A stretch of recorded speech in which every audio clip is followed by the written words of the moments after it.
Little Hermes is speedrunning their way to Uranus in their home domain of Gemini after spending what felt like 84 years in Pisces. Mercury to us is one of the major players this year because of the fact they rule over the major Uranus transit that everyone is talking about. Mars is also on our list of MVPs due to ruling over the Neptune and Saturn transits, and to some chagrin, Chiron rounds out the roster, asking you to feel some pain so you can heal. These are your deep cuts from the stars. This is Retrograde Radio. I'm Peony. And I'm Audrey. All right, now for this week's headlines before diving into the main story this week. This just in. Ghouls committing genocide are upset at being called out for, let me just check my notes. Genocide. Water is wet. Animals are cute. More at 11. That's that's right, Audrey. Recently, Benjamin Netanyahu, the demon wearing a stretched out Keebler elf skin suit, sat down and had a discussion about how social media and freedom of speech were out of control, and solely to blame for the world's perception of Israel, not the, what did you call it? Genocide and humanitarian crisis they created. Very Uranus and Gemini, both sides of it, right? They're looking for ways to silence dissenters, censoring people through social media, blaming social media on the perspective, keeping the flame of gods in their clutches, so to speak, and out of the mortal peasant's hands. This will require us to be more scrappy about how we communicate and gather and spread information to stay informed and safe. No Prometheus this time, folks. Audrey. Farmers west of Kansas are seeing the cost of hay surge to over $400 a ton and nearly $500 a ton in some cases, which is $200 more of an increase from last year. Prepare to see a lot of farmers, owners go under, I this is very in line with the themes of Pluto and Aquarius, and actually it really speaks to honestly what we're dealing with the new moon and algal the new moon conjunct algal, because this is very like Taurus. This is very like materials. We're reaching critical levels. It overlaps with the oil Mhm. crisis. We're Yep. severing farmers from their animals. Severing Um, farmers from their animals. There you go. this and Audrey, this also means that dads everywhere will have to start charging a premium every time they use the joke, "Hey, is for horses or jackasses. Which one are you?" Um, Oh, I dad joke. went broke making that joke I love dad jokes. I'm always going to be here morally. for a dad joke. Hopefully. um, Bill Maher, who is still relevant somehow, recently had part-time Democrat John Fetterman on his show where they joked about the outrage around Trump's $1 billion ballroom. Imagine that. Two rich white men joking about $1 billion. In fact, they referred to it as a nominal fee and couch money. Couch money. This is an interesting term to use considering the vice president's history with couches. Maybe there's some hidden under there. I hear, I don't know, it's a myth, but I hear that if you say couch money 3 times, JD Vance appears. Some variation of JD Vance on couches, surfing on couches, couch surfing. I don't know. I just know that JD Vance is infinitely more terrifying than Candyman, Freddy Krueger, or any classic horror villains that we love. That is so offensive to couches everywhere that might be listening.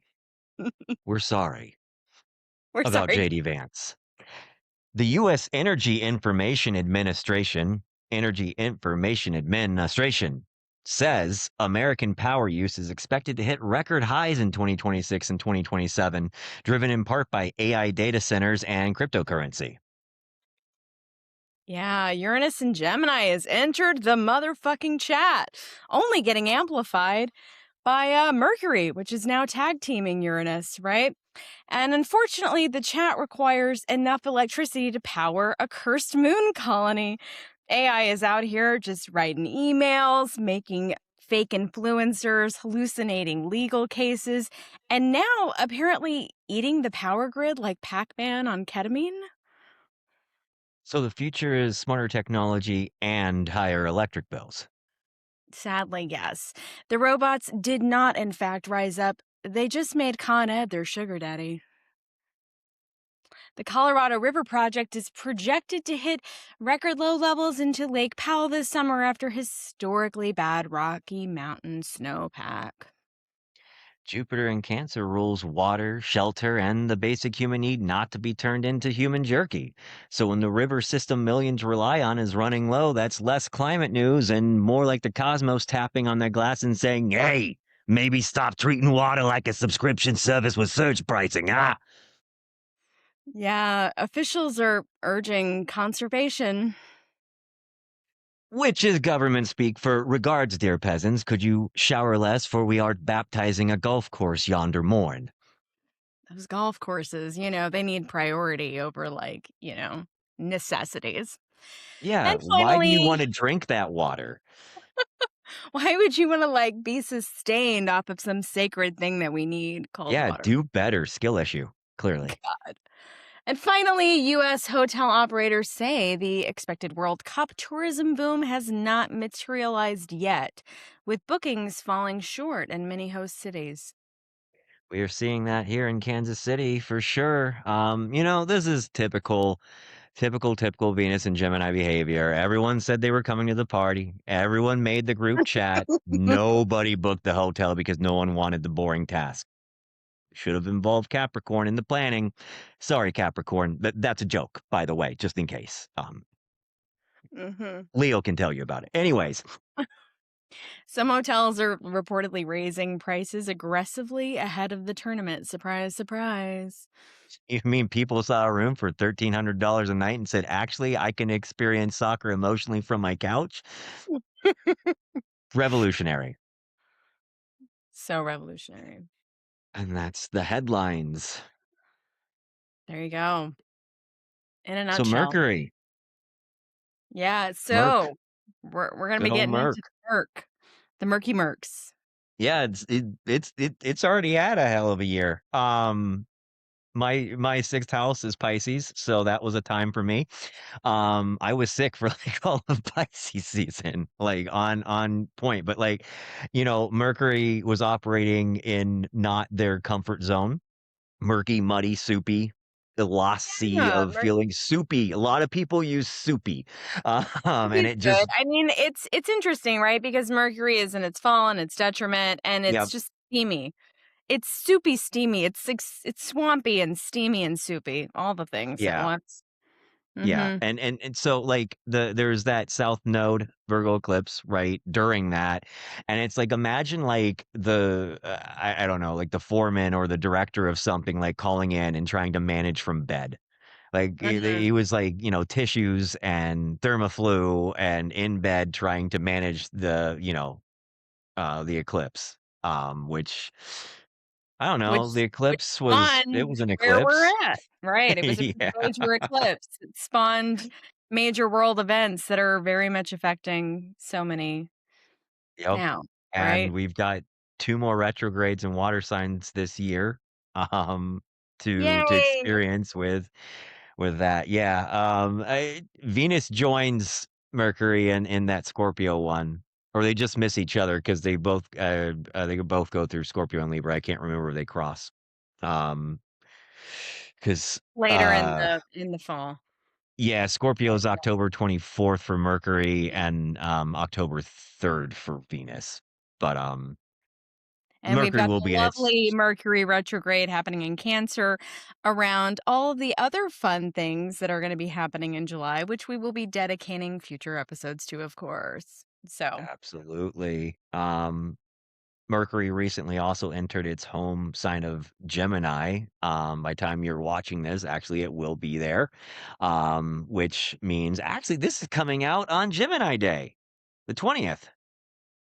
on a Even Mercury day, better. that's when we Yeah, release on Mercury Day on we Gemini. Yeah, and we cool. cast the Um, chart for our podcast, and we are Gemini rising with uh-huh. Aries stellium. But this Yeah. also means information is going faster, right? Yeah. This also means misinformation is going faster. And Audrey, do not even get me started on Mr. Information. Just don't even go into that. But Mars, important, is that Mercury Cancer. conversation. Mars is gonna be joining that, only a few days after, I think the 29th of June is when it goes, retrograde, and then the Mars Yeah. 4th or July 4th, but we're Yeah. saving that for closer, kind of a Yeah. deep dive on some Mars lore and, when the god of war has his moment with Prometheus, which is Uranus. going to be Yeah. interesting moment. Yeah, Uranus, sorry. No, just like letting Uh, people know because yeah, we have like no, our little absolutely, yeah, Mars absolutely, Uranus good call. is something that a lot of folks in the astrology community have had our eyes on July Mhm. for a while. So And yeah. then, Chiron relates to Uranus and Prometheus too through the mythology and is moving into Taurus. This will be, setting up a new relationship with where that's at with like fixed signs. If we have Taurus, Geminis are having their return, going to be squaring others, opposing others, and it's drastically approaching a Gemini return for any of her generation.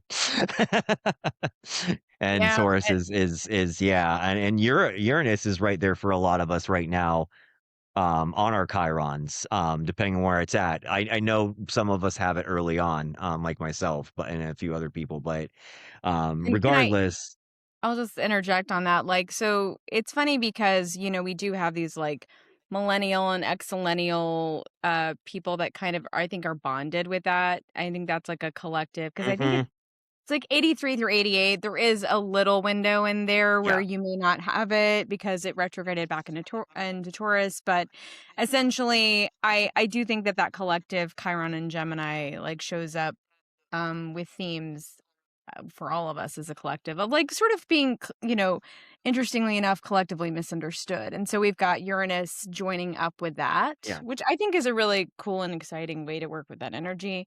But yeah. there's definitely going to be and Chiron going into Taurus following Uranus's time in Taurus is an interesting like what will Chiron be healing from what was unearthed and Mhm. shaken up and disrupted from Uranus?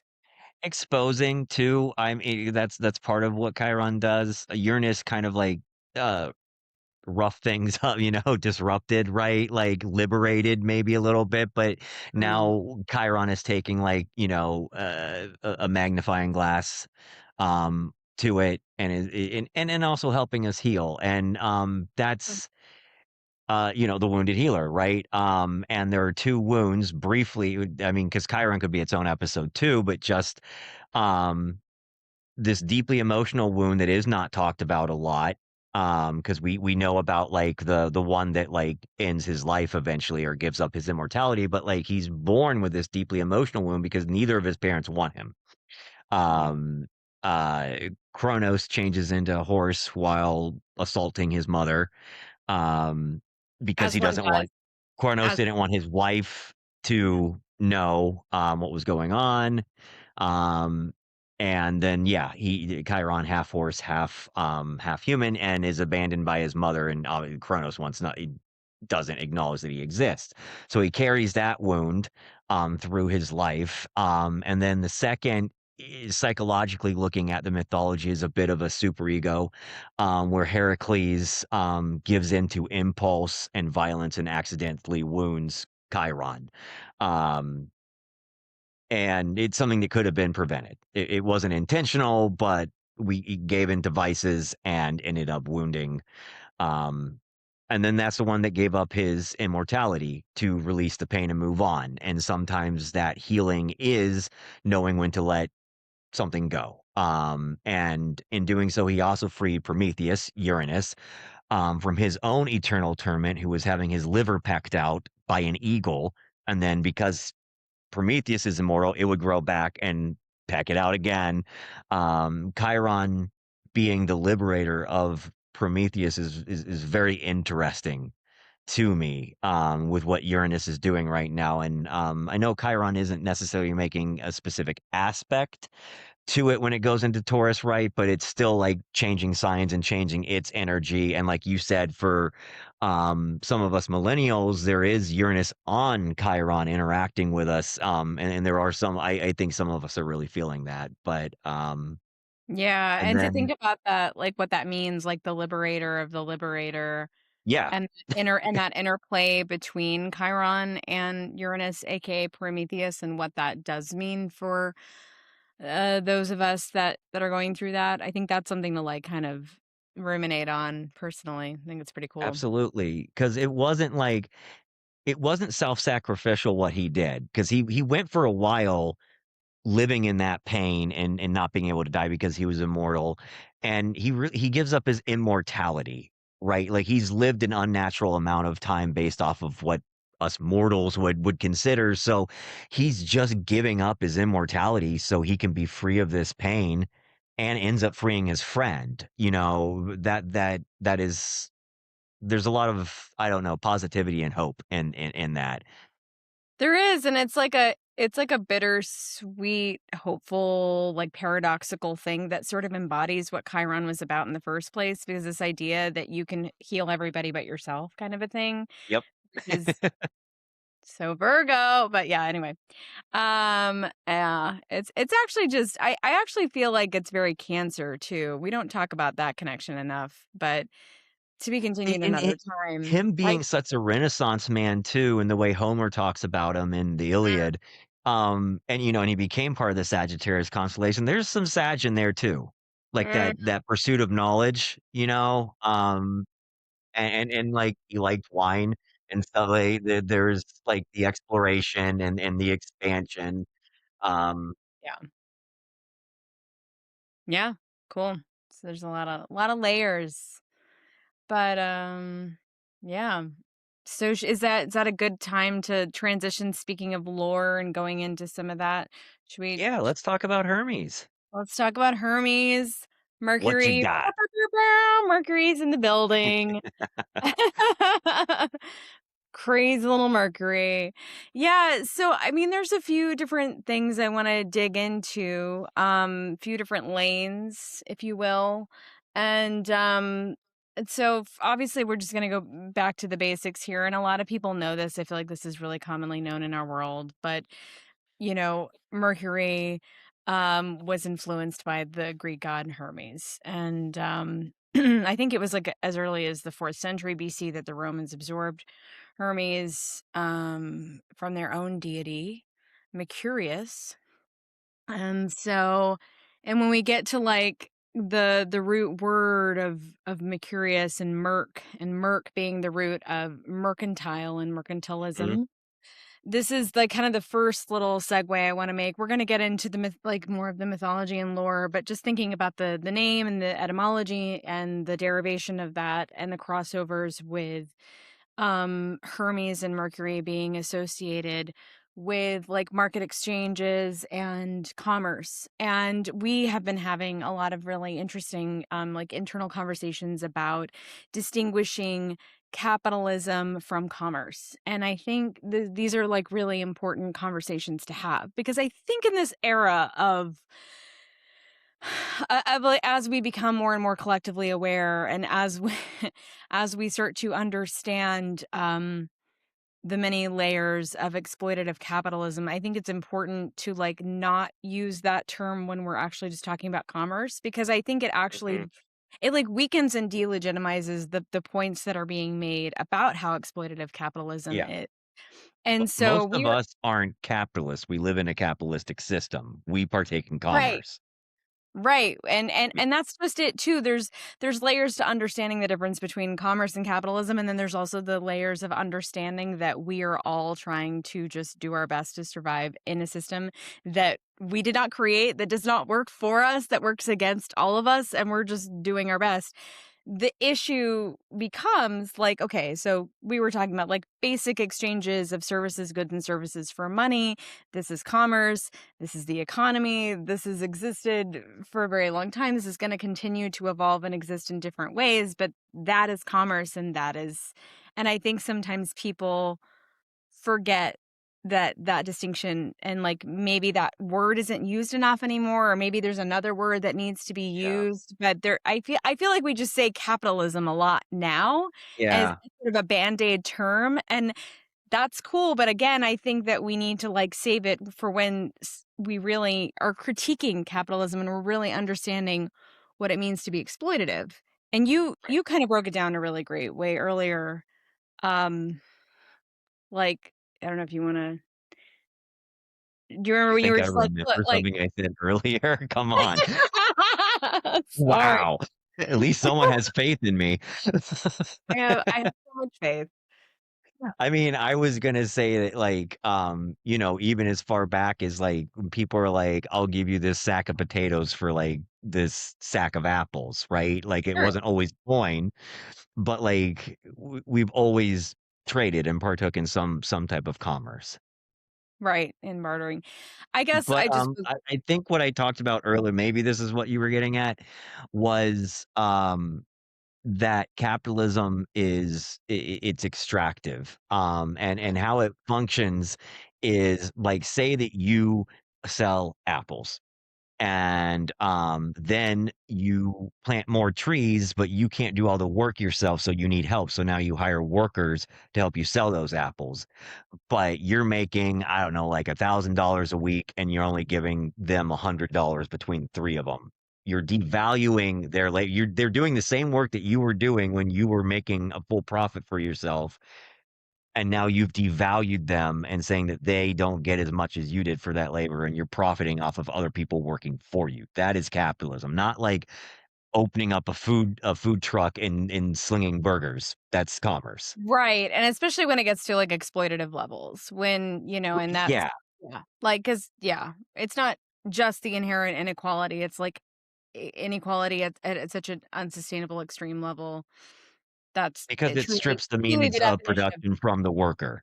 right, right, right. So, anyway, I do find it really interesting that I think, so kinda, like, bringing it back to Mercury and having that connotation, right? So that Mercury and Mercury ruled signs, Gemini and Virgo, have this, overlap with being adept at commerce, and when we think about the original connotation and, like and the inherent travel that Mhm. used to be, and, like and trading and the art of trading and traveling and trading Yep. and translating, like, Mercenaries right? too. And Mercury working as a translator with language, and so this is where we start to get into really interesting overlaps of all of the themes that are baked into the lore of Hermes and Mercury.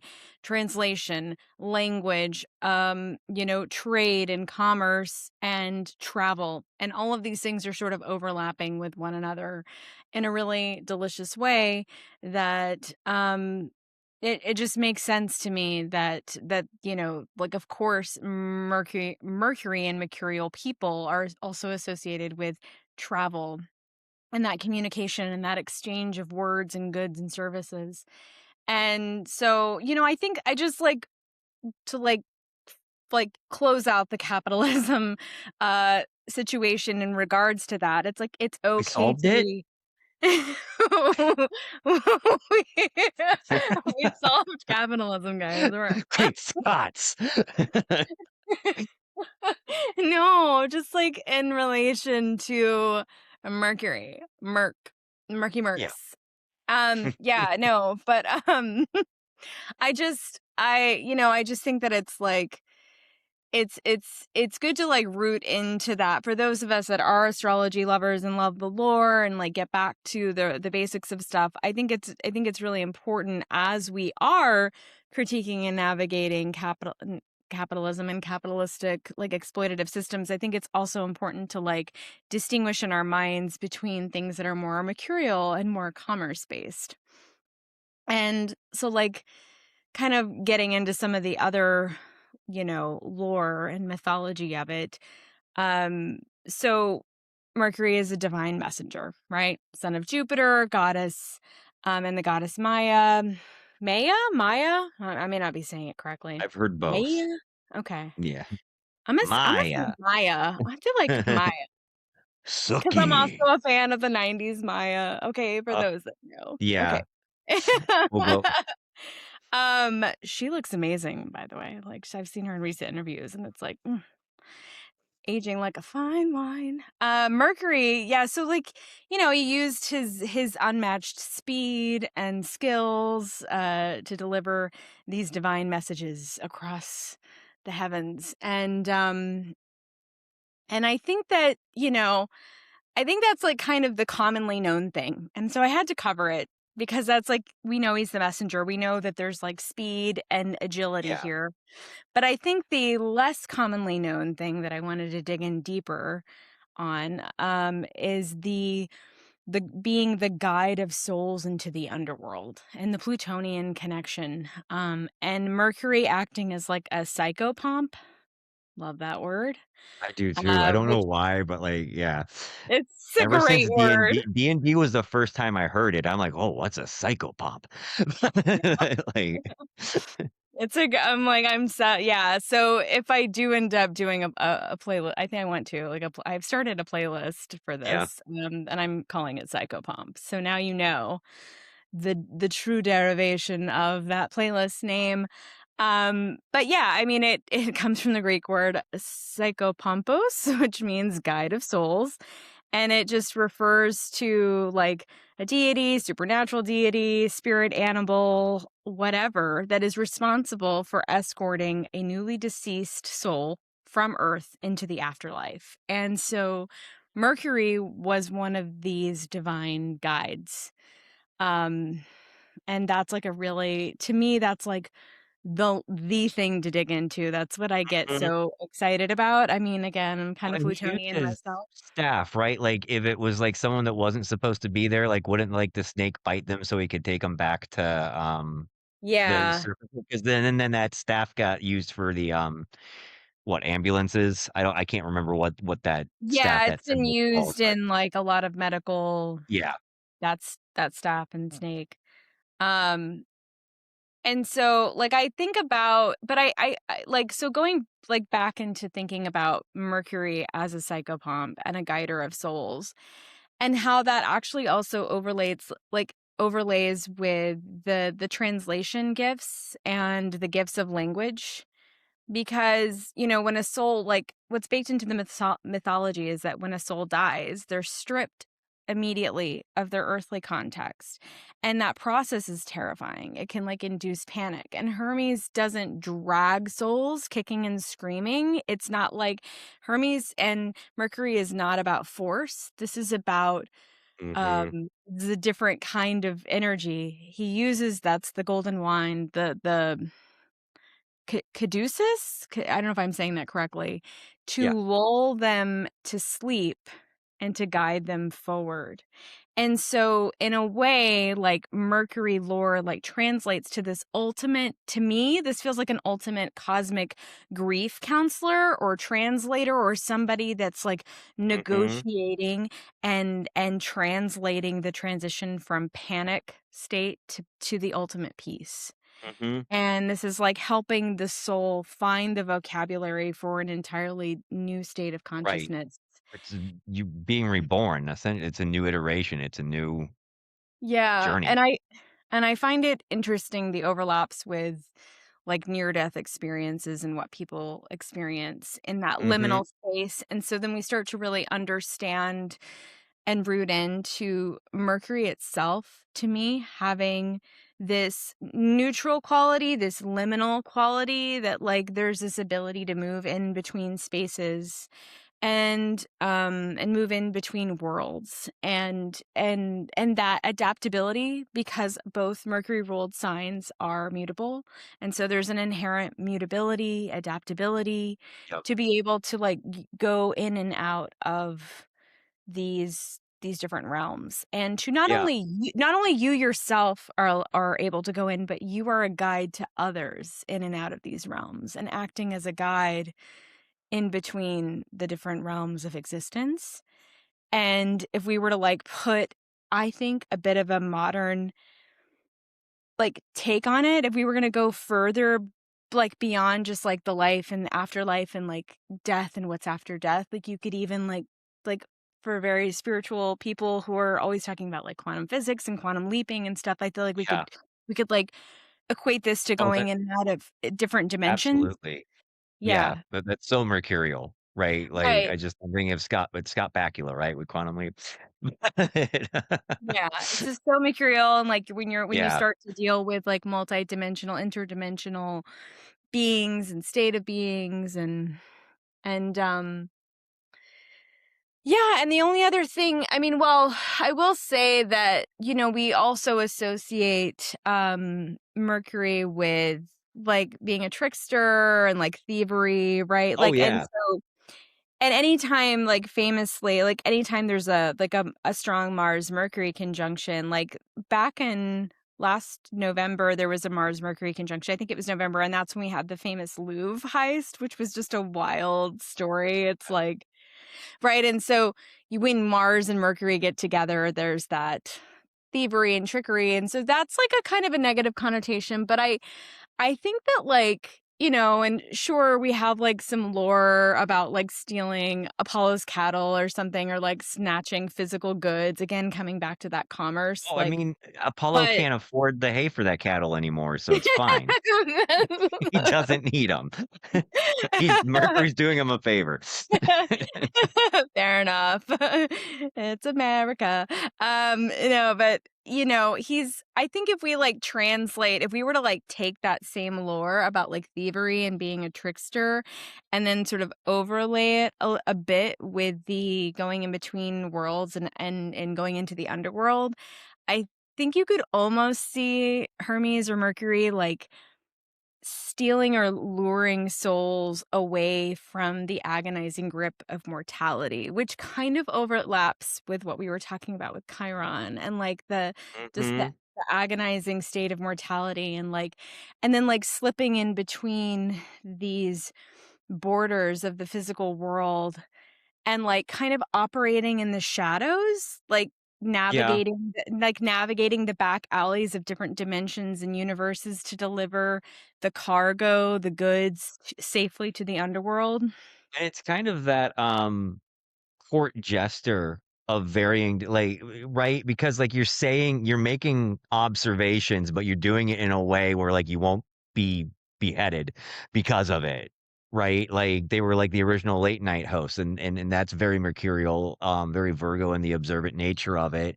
But even, like, acting as someone like a Rasputin where, like, you're an advisor and you're in the shadows and you're, like, using information to manipulate that is, like, one of those, like, more shadowy sides of that feeling of being like a malevolent trickster because they're neither Mercury's neither malevolent Or or benefic. uh Right. benefic. Yeah. There's neutrality, and Yeah. that neutrality is really interesting, right? And so when it is a neutral planet, and when you team up then so that's why I was bringing up Mars, Mercury, so when you team up with the malefic and Yeah. Mars can be associated with taking, right, and Yeah. snatching, and so when you team those 2 up but then when you team Mercury and Venus up, it's an entirely different thing, it's Yeah. entirely It's like different almost like vibe. flirty and jokey, it yeah. Yeah, yeah, yeah, and, like, when you team up Jupiter and Mercury, right, like, it's expansive Oh, and that's adventurous. hold on, that just made me think of Mercury and Jupiter, the Ghost of Christmas Present from the Okay. Muppets version. Big jolly man. Just like, yeah, Jolly. yeah, but there's that Yeah. humor, like that Gemini, like Oh, there's that humor, yeah, like, that's yeah, a very comedically gold combination, and I kinda have Mercury trine Jupiter. Really, it's trining Pluto. Like anyway. Okay, so oh, and that that's was the other thing with Mercury, you may have been getting to this, but, Hermes and, Persephone. of course. His Yeah, you can talk relationship, about that. Yeah. yeah, because like Audrey was saying with, like, being a guide between realms, when Persephone makes her journey every year when she goes down to the underworld, with the autumn equinox, he, helps guide her there, and then the same thing and with the spring equinox, he takes her back up to Demeter. So like, with Persephone being the change that was initiated by Pluto and saying that like I'm neither this or that, like I can inhabit two true, which is also very Gemini. I can be these two things and be one person and still myself. And Mercury is kind of that like thing that, like, moves that energy and facilitates it in a way, Yeah. which you and I were talking, like, it makes me think of psilocybin and the experience that I had with that, which is that we've talked could be a whole episode, but, like, is it Virgo, Mercury, Virgo stellium that I have, it being Earth sign, but, like, that substance thing of, like, the 12th house where it's at, and that kind of, like, even like the snake on the staff that puts people to it helps them, like, see things in a different way. It helps them realize that different reality. That was very Ooh. much what my experience was. But, And that just kind of like the snake overlay, really, the overlap actually just made me think about like Shakti and the awakening that happens in the chakras and at the base of the spine and the sorry, just thinking about, yeah, kind of like the overlaps of the symbolism of the snake with like Eastern and Western mythology and symbolism yeah, and yeah. Yeah, really cool, and just healing and the power of that with healing. Um, Side note about Persephone, there's this old cartoon, Disney cartoon, little Disney lore trivia that I meant to bring up to you earlier and I forgot, and I don't mm, know if you know about it. It came out in like possible. 1934. It's called Persephone, the Goddess of Spring, and it's really Oh, trippy. Oh, I it's don't great. You think I've gotta watch seen that. it. Okay, I'm because 'cause I've going to seen, send like, it the to you. Dolly stuff and some of the weird stuff, but I've not seen this.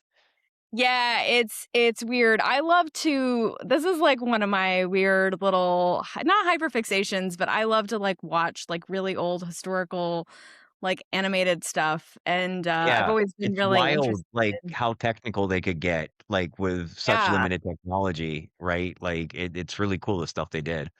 Yeah, and like a lot of it's just truly trippy. Like some of the old early 1930s, 1940s like original Looney Tunes stuff, which I think it was called like Merrily We Merry Go Melodies. Merry Melodies, that's what it was. Merry Yep. Melodies, yeah. Something with Merrily okay.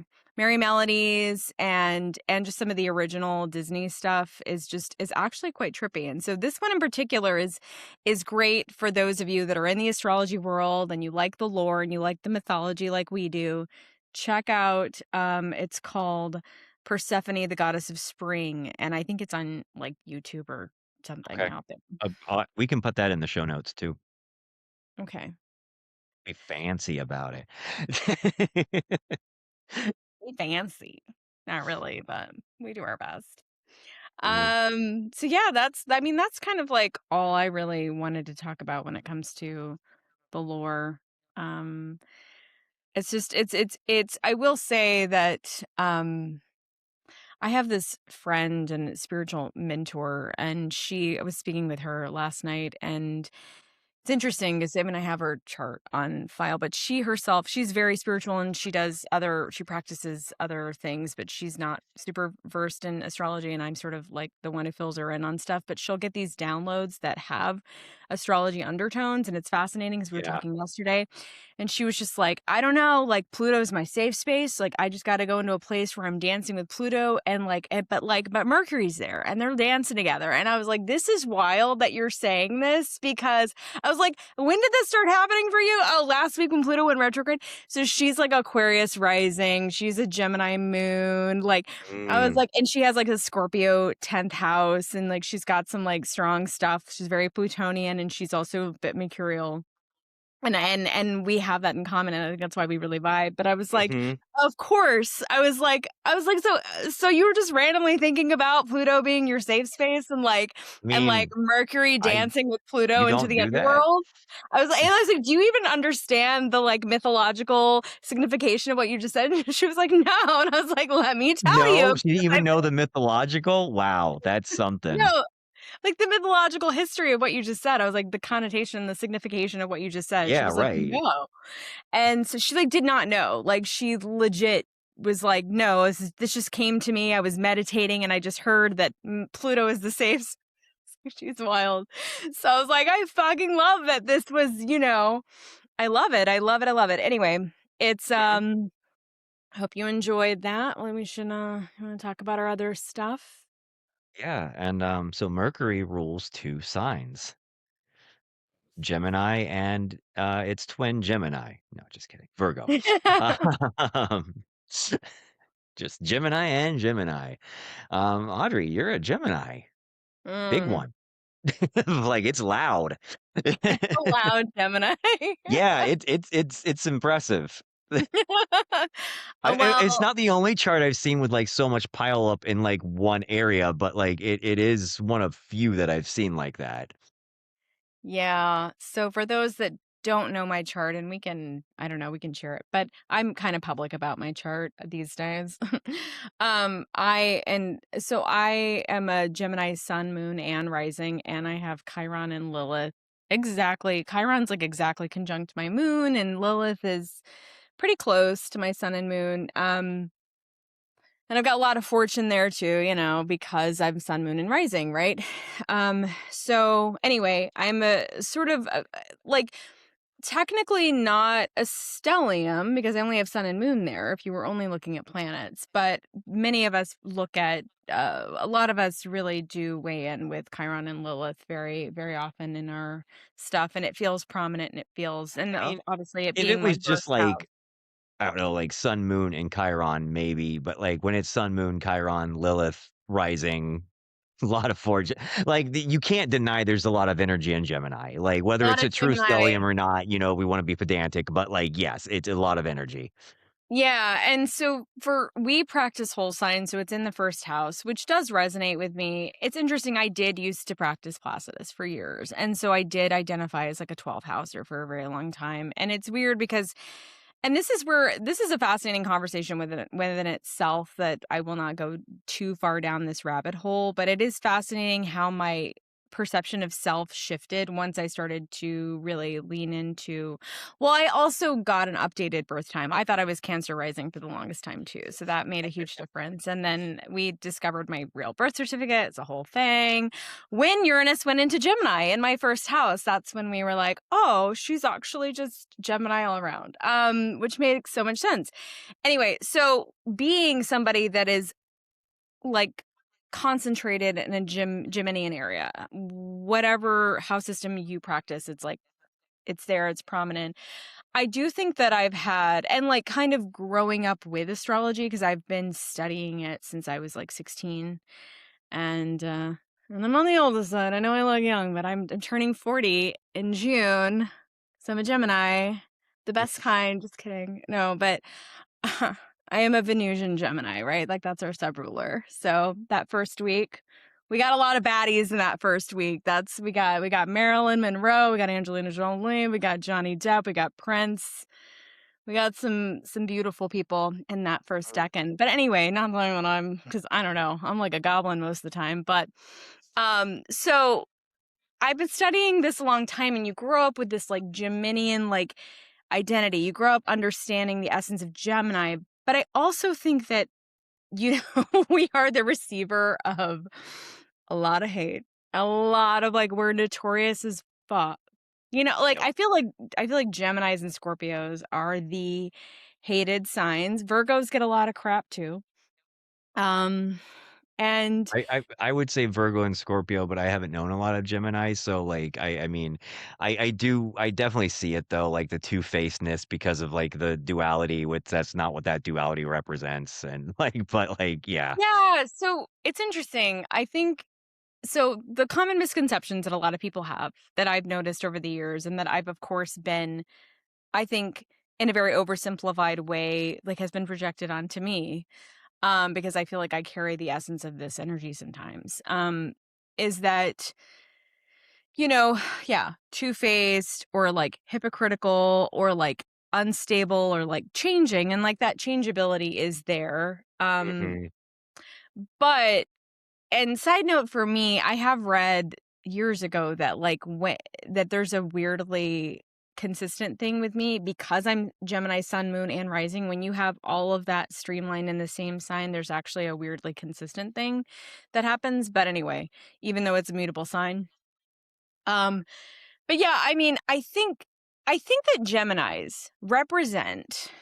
energy represents to me the essence of hypocritical human behavior in general. I think we have like this concentrated because it's perceived to be hypocritical, but what I think it's really about, and this is what I think we're going to dive more deeply into, thank God, in a Uranus and Gemini era, is I think it's really about holding two seemingly conflicting ideas in your mind at the same time. And so it's all about Mhm. context. So in one context, you're going to be seen a certain way. And in another context, you're going to be seen in a totally different way, in a very conflicting way. And I think that for people that operate in binary systems and black and white thinking and oversimplified, overproductive, sort of dogmatic views, have a hard time navigating the mercurial nuances and the essence of Gemini. And therefore, I feel like it's really a projection thing. I think that a lot of people project I think mutable Their signs and insecurities. their insecurities or they're just their A misunderstandings, misunderstanding. Sure, yeah, their it's their their lived their experience. shallow, field of perception sort of bounces off of like, I think that Geminis in particular, and Pisces have this as well, can sort of act as a mirror and a reflecting pool back to you and what you are ultimately working through yourself. Especially in terms of with Gemini, I feel like it shows up in a brain way, in a mercurial way, whereas Pisces, it shows up in more of like a spiritual way, in a more of a Yeah, spirit way. dreamy, liminal way, like, Right, they can sometimes not seem, "down to earth," quote, unquote, but, right. like, yeah.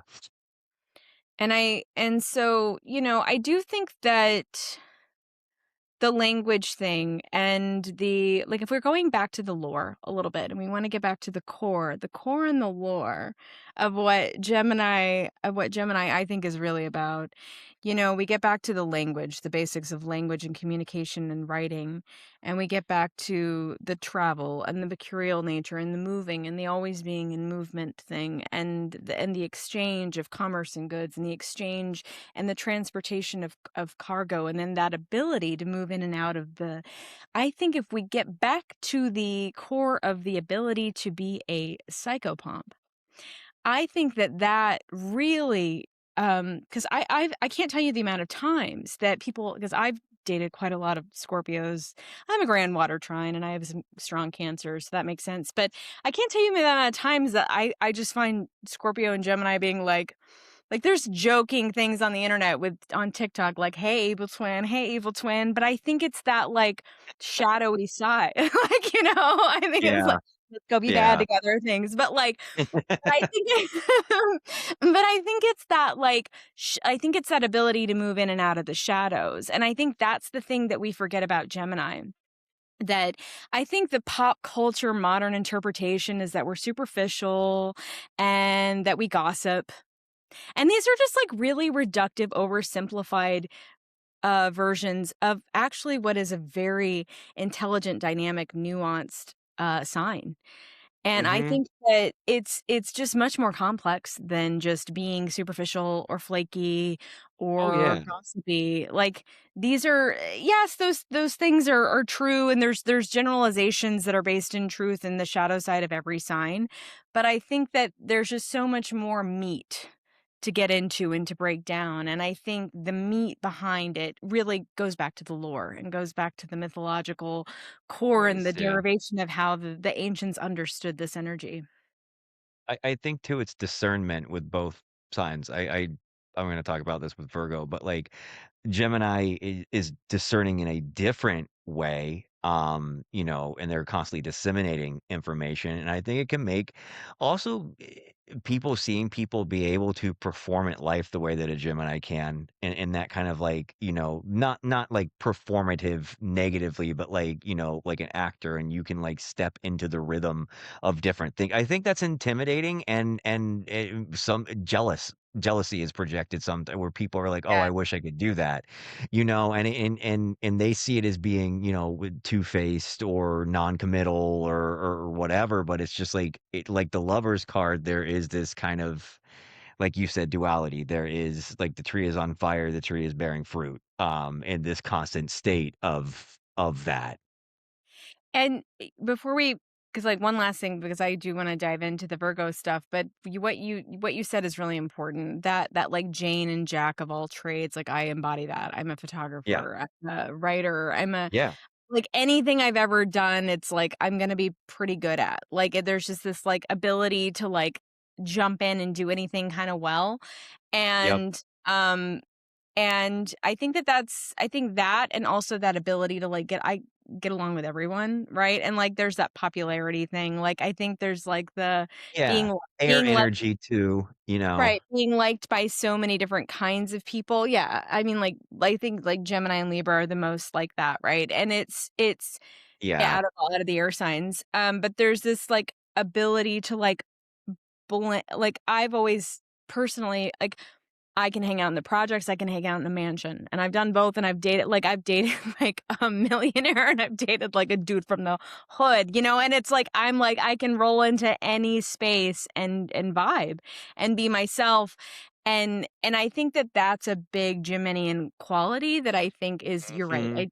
that people I do think I attract some hater energy for that, but also just, like, having sun in the 1st house, I Yeah. think I mean attract a lot of yeah, yeah. I mean, first house, obviously, it's gonna be, like, more, magnified, I guess, but I just think yeah, anyone that puts themselves out there, has extensive friend groups the way that Geminis can, is you're gonna get haters.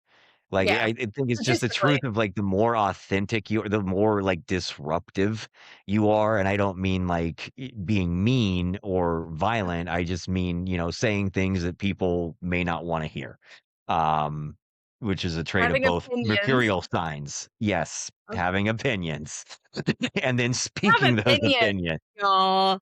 We have Yeah, opinions. So yep. tell me about your opinions on Virgo. My opinions on Virgo, well, do you know who Merlin is? Tell me. Tell me more. I promise this relates. So Merlin, not like Sword in the Stone Disney movie, although adorable, love it. Yes, But love that. he was a real person, and from very long ago in the 500s. So like not a ton of concrete fact, but there's pieces.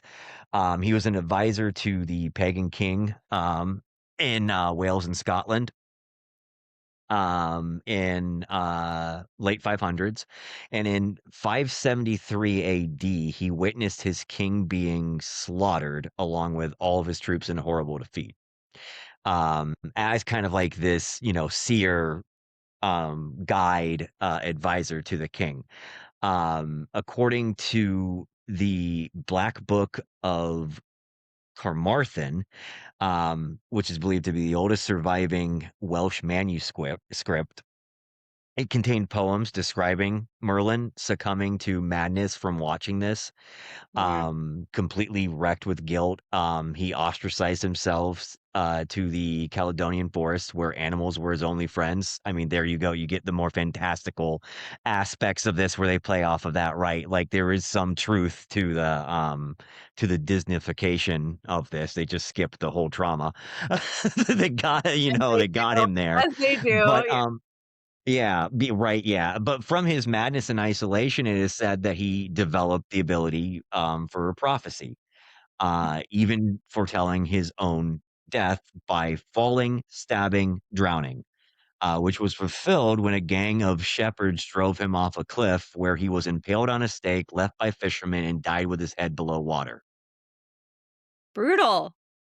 Yeah, brutal. That is Um, Jesus.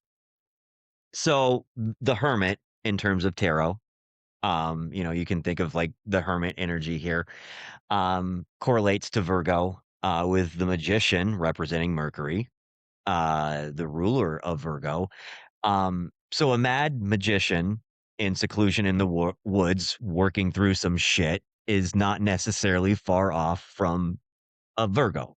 Or, and kind of this is, one of the shadow sides where there's the perfectionism and like the, trying to overcorrect, trying to overheal. The seclusion is typically more metaphorical of the way that we feel. Like, we look at these tales and there's some psychology in it and how we relate it to certain things and everything, just like with the Greek, etc. But within them, they harness this innate power to be both discerning and creative. They were the fire of the earth in the Greek myths. And related to, Ceres and, Demeter and not Prometheus, Persephone, often as well. But, like, yeah, they harness this innate power like the magician to be both discerning and creative. They analyze so they can create from that analysis. And they can be performative in playful ways, tricksters, in their own right, that very mercurial nature that you were talking about. But, like, unlike Gemini, it's often more, dry, sarcastic, sardonic, and their delivery very monotone or very, direct one-liners that is, like, pointing out, like, juxtapositions and absurdities are a Mm. fun playground for their brains to analyze and report back in a humorous way, like, why do we drive on parkways but park in driveways? That's just absurd, but like they find it funny. And they're not trying to fix it. They're not trying to correct it. They just find Mm. it's silly. There's these absurdities that exist in life, and they can find humor in that. Where the magician is the spark of curiosity, right? Like that very mercurial spark that is related to Hermes. The hermit is that discernment and the light they shine on the cracks around them. The hermit can also be seen as like that sacred solitude, right? It's going in and developing self-awareness, not isolating and talking to animals and angering shepherds. Um but and sometimes, though, they dig up things that people don't wanna hear, the way that they just shine lanterns into stuff. Virgos, um, are said to also hold a unique tension of the blaze of Leo cooling into refinement and the Mm. method of Virgo having to learn Libra's grace and balance. Because also remember, it's all connected, and, like, we obviously, each sign has its thing, but there's this flow throughout, and Virgo comes in for a reason after Leo. Leo is kind of like, the a different flame. Aries is like the initiating flame. Leo is kind of almost like the birth. You've put it out into the world. It's performing, or like the podcast launched, right? This is like Yeah.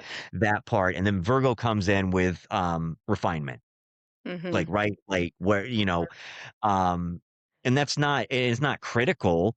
Like, we even did that with this, right? Like, after we put our first episode out there, immediately we were like, saw some things that we wanted to do differently, not because we thought we did anything wrong. I'm very proud of us. Sure. But like it's that like discernment that both of us have from that mercurial That side for refinement. sure. Yeah. Um, and they cause discomfort in a different way than Geminis do. Um, both having observations that I think are disruptive in different ways. They disrupt the status quo, how things are supposed to be. They walk into a room and see someone struggling, fighting with, like a circle into a square pegboard. Um, and they're not there to give them pointers. They don't want to say, this is how I would do it. They don't want to control or micromanage. They throw the pegboard away and ask the person, where would you like to put the circle? This can go anywhere you want. And that like kind of like almost freedom of self-awareness can seem frighteningly overwhelming to people. And like we were talking about, humans tend to project. And you know what? Can I just interject there? This is the first time I'm really understanding like, after talking about the lore and thinking about Virgo in that context, Mhm. like, that Mercury moving in the shadows, I've always considered Virgo kind of like, when I think of, like, the dark academia aesthetic, I think of, like, Mhm. Scorpio, Virgo, and Capricorn, right? And Yeah, I absolutely. and I feel like like Virgo throwing shade or offering criticism or whatever is like that, it's an extension of that operating within the It's not shadows or not ability to true. oh, right, but that ability to go It's just right, productive, but like it's in this it's there. right, but Yeah. that ability to go into the underworld, right? And, Right. like, equating that with the Virgo gifts is really interesting. Yeah, and I think the psychopomp when you were talking about that really shines in both, but it shines in Virgo with like that, they're the maiden, the virgin, the healer, right? And they can be. You'll see a lot of them go into like some like therapy or therapy adjacent or teaching or something where they are using this what they view as sacred to help others share that passion with other people. Um and be of service. and yeah, and be of service. But yeah, so there is that psychopomp thing. I think there's the snake bite in that, they tell people what they don't want to hear, and that can sometimes push them into new territories, and sometimes Yeah, people aren't that's receptive to it, and that's when like, oh, you're the bitch. but this But is what I mean about, like, when Virgo acts as that mirror and holds up the criticism or the critical lens or the rethinking or the refinement, whatever you wanna call it, and that yeah, person doesn't wanna see it, but they do see it and it forces them to transform, to me, that really plays into the Plutonian themes of, like, acting as the initiator, the guide of the soul. It may not be a literal death, but it's a metaphorical death. It's like, I'm gonna yes. guide you into your death so that you can re-enter a new person. Absolutely. And because I think too Virgo knows we aren't supposed to do the same thing every day. And that's that paradox or whatever you want to call it, that like when they that really like perfectionist vibe that they get. Like I do, even from my own experience, understand where it came from, but that's not the modality that we're operating from by default. Like of course anyone can fall victim to perfectionism, and there is a certain Virgo edge to that, but they know that we're not supposed to be doing the same thing in every day because that notion is unnatural. Nothing in the living world does that. The tree does not wake up with a schedule. The squirrels do not wake up with another squirrel with Mars Capricorn to like help them like, structure their day. That's funny. But like, you know what I mean? Like, cause Yeah. And that, and for the listeners that don't know, so I talked about my Gemini placements, but Peony has very, oh yes. very, so yeah, so you have some Yes, very Virgo 12th stellium house, whole sign. I have Mercury, Mars, and Moon in the 12th house. all in Mercury. Yeah, my 12th house. On Virgo, yeah. Um, so this is why I'm learning people about Virgos. But This is why um you have a lot to say, personally. yeah, well, and because like so to get to they're not Stepford wives. They're not robotically taking care of families at the sacrifice of themselves. That is, they can fall into self-sacrifice, for sure. Um, this thing that it's not this thing that is subservient, the annoying, my actually friend who always has to be correct. Um, in service of chained to perfection. The tropes of Virgo really kind of fall into like, be a quiet woman that every toxic man wants, right? Like, don't have a single thought. Don't challenge me. Um, and there's this, yeah, I think it's people that are afraid of discernment, afraid of intelligent women, afraid of anyone who can walk into a room and just notice things and immediately be like, why are we pretending this is fine when like, there's just something off and people are like, we don't want to talk about it. And then you feel uncomfortable. Um, it is servitude and devotion, but it's not void of emotion and heart. They don't Mhm. serve me, they don't serve you, they don't serve themselves, even when they do love taking care of. And if you're somebody that they feel safe with, that care that they give is sacred, right? But at their heart, their servitude it's devotion to curiosity. Right? Like Mm. like a child more so than this, spinster, this spinster virgin that they get compared to. They are a child that is not like with the pegboard. They haven't been forced to believe that there's this single way to do things yet because they're looking at the world around them. They're digging into the earth. They're on their knees, just Mm. hands like all muddy, looking at worms and being like, how does this work? And I think too that curiosity part, they understand that like life is part performance and it's part ritual, and there's the small things are never small. There's always something to glean from them. The pause before an answer, the outfit chosen for like a difficult conversation or a first date or like anything like that. The way someone says I'm fine while like, having like a stem, like playing with their necklace or something. The exact placement of a chair.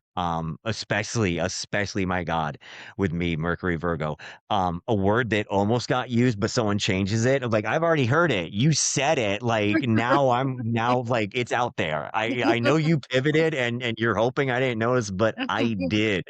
Virgo Notice. notices the edit. The Well, staging that yeah, people put on and sometimes. it's making me think about, so, in traditional astrology, Mercury, well, in both modern and traditional, but I was gonna make a contrast with Jupiter versus Mercury mutables. So, obviously with Gemini and Virgo, there's the Mercury propensity to study and to focus on the details and to disseminate the details and to work with the details. The devil is in the details. And Yep. then with Sagittarius and Pisces, and in traditional rulership being Jupiter, that's all big picture, right? And that's zooming out Yeah. and looking at the big picture. And so I just want to think about for a minute, like that the details and that Mhm. sort of being and how that shows up and thinking about the lore as well. So, Yeah, and it's like people stage their lives like with makeup, with the clothes they wear, with like a whole you can keep going and going and going, right? But like and there's this altar that that is our life, and because of how Virgos operate, they see that altar, whether it's a desk, a dinner table, whatever, it's set up in a certain way, and there's this presentation to it, and there's this curiosity of why. And sometimes, people just are so disarmed by that. And yeah, so you will see Virgos, writers, actors, like things like Leos and Geminis, right, are off. They're the kind of what we think about, I think, because of the Leo being so like stage focused, and Geminis being like jesters and can assume multiple roles in their life. So like, and of course, yeah, and also of course it's not just one sign, but there are a lot of Virgo dominant people that rappers, hip hop artists, mhm. they have like just such a brilliant command, a poetic command of language, and they can just literally pull it out of air. They're transmuting. They're like, and it's insane. In a very analytical way of doing music, and just like very analytical comedians, um, that look at Yeah. something and they're like, "Oh, this is absurd," right? It's not slapstick. It's something very different.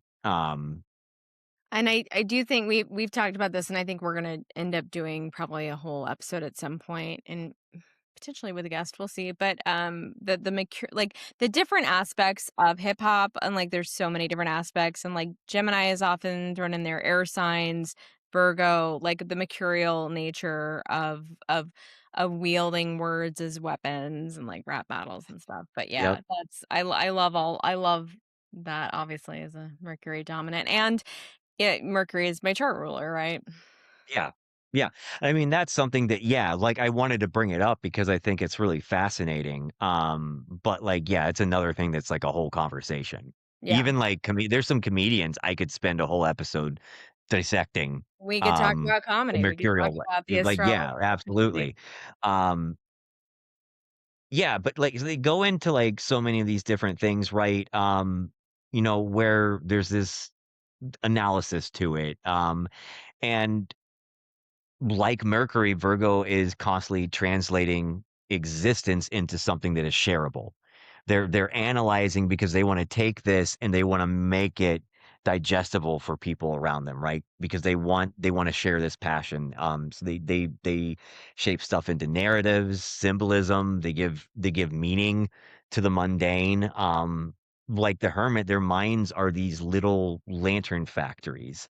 Um, and, um, and it's like you strike a match and and they offer it outward. And this is Mm. why Virgo belongs to the hermit, not because Virgo wants to disappear from the world. 12th house stellium, I can get overwhelmed and certainly want to sometimes, but that's not just the Virgo nature. There's other stuff at play there too. I can be very introverted and need quiet time to heal. It is very sacred to me, but I also love talking to there's still that mercurial thing of like I love talking to people. And that's the, Libra rising and sun too, right? Like the air sign Yeah. quality, like of conversation. But the way that I dictate stuff and like my where I operate from is very Mercury um uh uh in Virgo. And yeah, they don't And wanna it's high disappear. dignity, it's higher dignity because it's in its home sign, right? Yeah, Yeah, yeah. so Um, and I have they mutual I'm just side note for people, so my chart ruler is Mercury, and it's in the 2nd house in Cancer, but there's mutual reception between my moon is in Gemini, and so my Mercury is That's right. in Cancer, so there's this, like, mutual strong emotionally rooted, mutual reception. So both of us have these very, I think, kind of, like, pronounced mercurial things, which is why Yeah, this was one of the first things that we wanted to tackle when we were talking about yeah. our programming. Um, yeah, so but yeah, Virgos don't wanna disappear. They it and definitely from my 12th house experience, Virgo understands that wisdom requires attention, like intentional attention.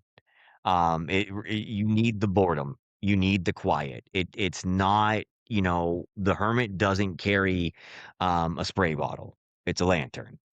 Virgo's sacred tool is not a disinfectant wipe. It is this light Mhm. held close enough to reveal what everyone else has stepped around, right? This is this stuff that people want to avoid sometimes.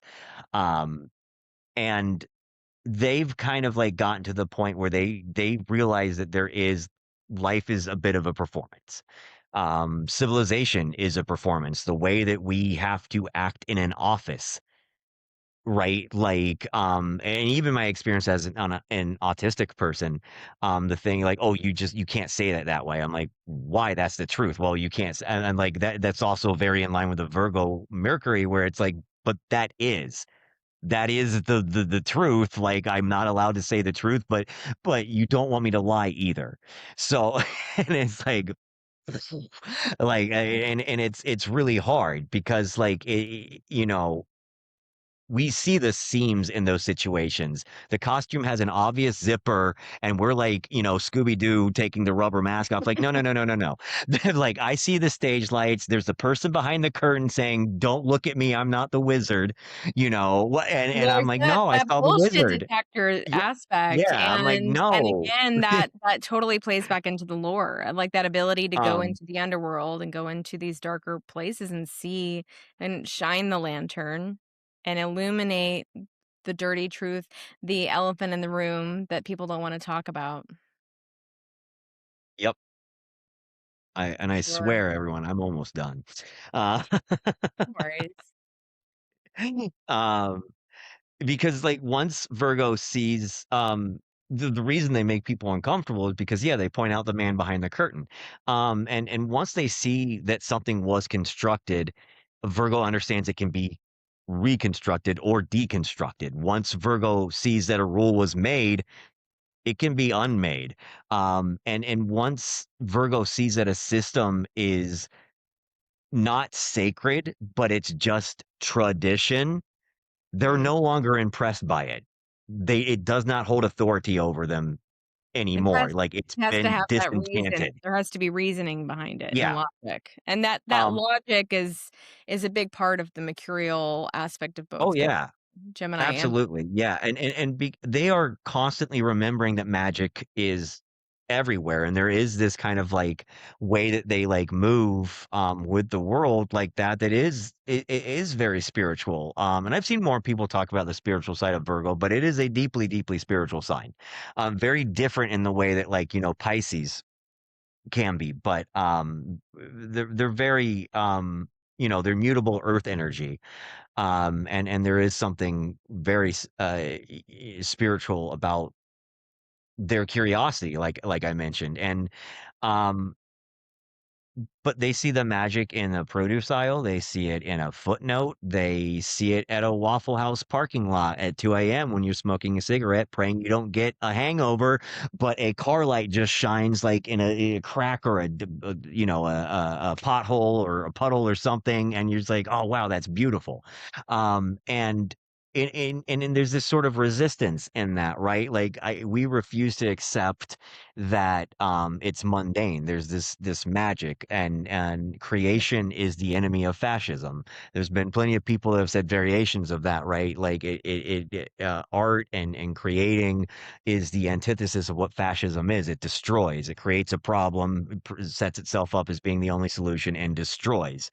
Um, because the world is constantly telling us to stop noticing, stop wondering, stop playing, stop making meaning, to grow up and be realistic, be palatable.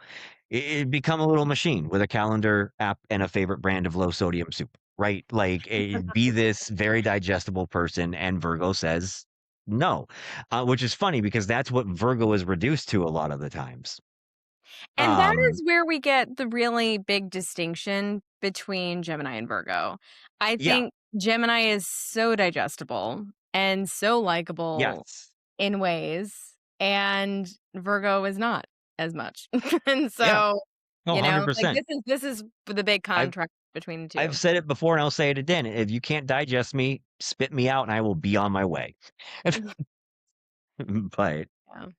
um no, it's this very much like they don't think that growing up has to mean like growing numb. Um Mm. and curiosity isn't childish. Just like spirituality is not incense and velvet and a perfectly lit altar. Sometimes spirituality is asking questions and being receptive to the answer even when it doesn't go your way. Sometimes it is learning the name of the weed growing out of the cracks in your sidewalk, right? Like it's Those it's so details. many different things. It's this refusal to surrender wonder as the adult who believes the circle can go anywhere. It is the part of us that kneels in the dirt and, like I said, goes digging, because there's more here, and they want to get to the bottom of it. And that, more than any disinfected countertop or color coded planner, is the truth of Virgo: curiosity as devotion, analysis as intimacy, and the sacred refusal to grow up into someone who can no longer see magic right in front of them. And while stories say Merlin went insane, and maybe he did, that was a horrible thing to witness, perhaps what he found was enlightenment, and what he said afterwards scared people. He said things that weren't supposed to be said out loud, and like Virgos, speaking truth to things that we want to hide from, and that made people fear him. Virgo. I'm Yep. snapping. I'm shimmying. Hey, Audrey, Yes. Hey. what Hey. are you listening to? You know what I'm listening to? I've had it on repeat this week. Is the track "Blue Velvet" by Princess Nokia, and it feels relevant on many levels to transits and to Mercury. Not only is Princess Nokia she's a Gemini, but and she's actually I believe she's a Scorpio rising. But that track specifically sort of to me deals with it embodies where we are with sort of the Mercury moving into Gemini, trining Mm. Pluto in Aquarius, which just went retrograde, because that's a very like Plutonian Mercurial song to me. Obviously, it's hip hop. We talked about the Mercurial nature of that. And she has very Mercurial trickstery energy to me. She very much embodies Oh that yeah. I'm not artist. as familiar as you are, but yeah, it's I love very, very trickster. Yeah, but also specifically, there's a line that has been, like, stuck in my head as, like, a visual and just as a phrase, like, since I heard the song, and that is "Hades in a Mercedes," and that makes me think of, the lore that we talked about today, so Yeah. that's what I've been listening to. Cool. There and, What do you Hey, Peony, uh what do you oh, you wanna yeah. say We gotta we gotta do the bit. okay. Well, I know you're responding to what I said, but I wanna hear what do No, you I was gonna go into mine, but, like, no, I really, what you sent me of her, a lot. Like, I hadn't heard her before, but yeah, no, she's really good. Highly She's recommend. good. Yeah. Mhm. Alright, hey, Peony, what are you listening to? There's a few things. Florence always. There's probably something of hers that pertinent to the astrology, but that's just kind of like a constant for me. I think one of the big ones just in the theme of Virgo is Paris Paloma's labor. Therapist, mother maid, like that whole it's not an act of love if you make her. Yes, Virgos love to be of service. We really do. And we will often show love by, doing something for you rather than saying it. Like I have a Leo Venus, so I do both. But like the Mercury part of me really or the Virgo part of me is really there's this I don't feel right if I'm not in service to something. And that's not it's not self-sacrifice. It used to be. It used to be for sure, but it's not now. And I want to cook for people. That's what I want to do. That makes me happy. I don't want to be a doormat, when that's going on.